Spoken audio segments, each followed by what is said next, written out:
I, like everybody else, we have apprehensions visiting dentists. And I came here because of a general mailing that offered 50% of a certain procedure.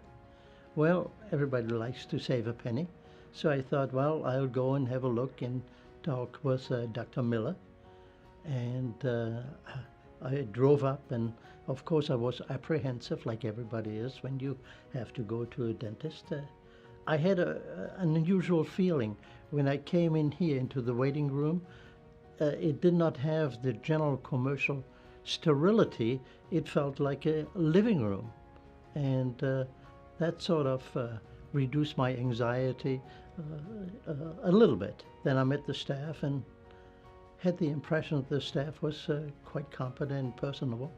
And so I started to feel, pretty good about it. What I found so nice of him was that he even pulled up a little stool and sat next to me, which gave me the excellent feeling, the very comfortable feeling that, well, he does have time for me. And that's a very unusual feeling when you are in a doctor's office, and I appreciated that very, very much.